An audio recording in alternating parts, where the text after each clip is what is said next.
back to another video. Today I'm going to be talking about a year-long project that I've been working on and just finished up. For the past year of the 2024 and 2025 academic sports seasons, I have been covering Pitt State athletics. But I had a little side project for myself, and that was to capture it on film. Not all of it. I was still doing my job for the school by capturing the games on digital, sending in photos at halftime, sending them albums after the fact, so they had photos to use throughout the weeks, promoting upcoming games, accomplishments for those athletes.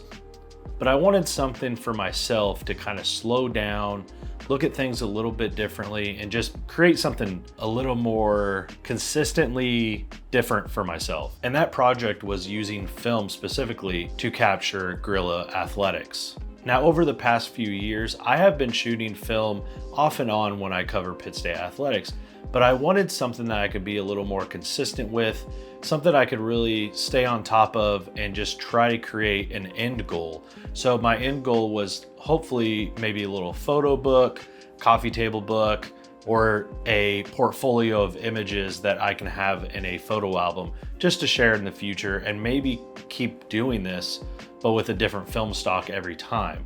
So this go around, I used Kentmere 400 in 35mm. Now in this project, I have included some of my past images, and a couple of those images were on T-Max, 3200, and I think an 800 speed black and white from Kodak as well.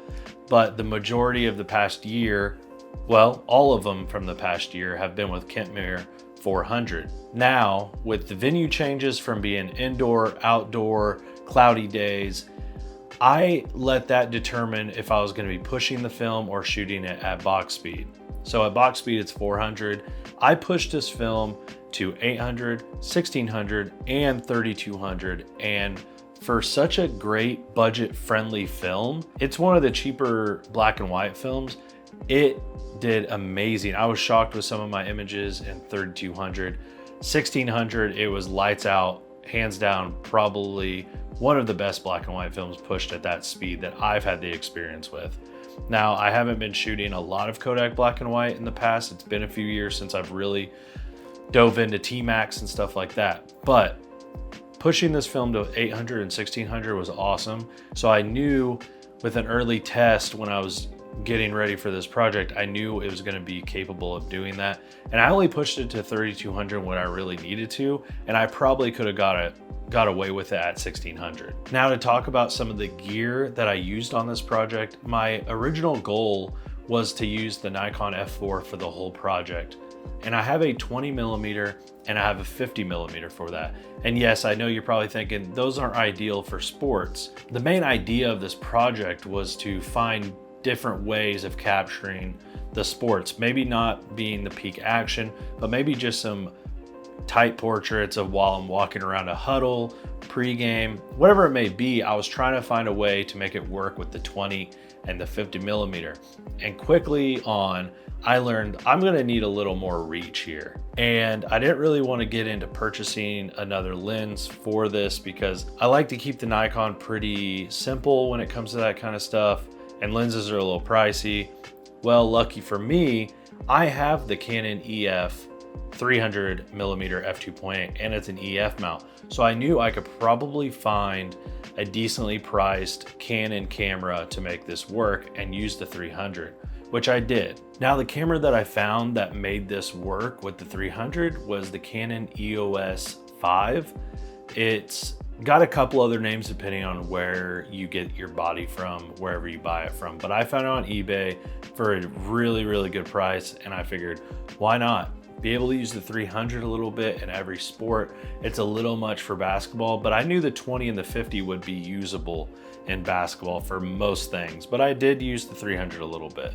But with all the other sports that were outdoors and track and field, football, softball, stuff like that, the 300 was going to be ideal on getting some different style images that the 20 and the 50 weren't going to give me. Overall, this was a great learning experience. What I'm taking away from this is, you know, be a little more active with my feet next year. Really wait for the right shot. With film, you can't really burst as much. Though the Nikon F4 does have a good burst mode, I'm trying to conserve the film. When I first started this project, I bought, I think, 25 rolls, and it basically got me through the whole season. Somebody might ask, how many rolls were you going through per game? I think in football, only twice did I go through 2 full rolls in one game. Because you gotta keep in mind, I'm also working for the school, so I'm trying to do my full-time job. And that's where I had to figure out what is a good time to pick up the film camera, but also not lose the main action that could be really good for the school and my digital work. And that's why you're gonna see a lot of these photos are maybe like at a free throw. We're not really using free throw photos, or huddle shots or celebrations, stuff like that, where I can get the digital shot and then I know I could pull up the film camera, grab a couple shots, and it'll probably be just as good. Now, I would love peak action on film as well. And sometimes I did, just focus on film during this play. I'm gonna focus on film on this play and stuff like that.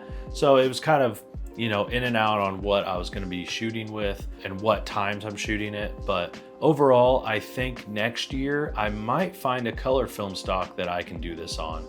And that can be a nice contrast to what I did this year.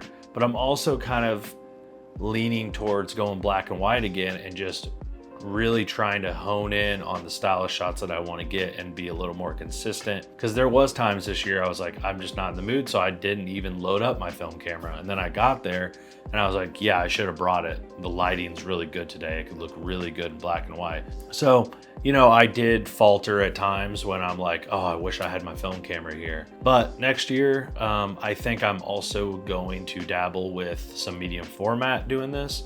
Some of the photos in this project are medium format.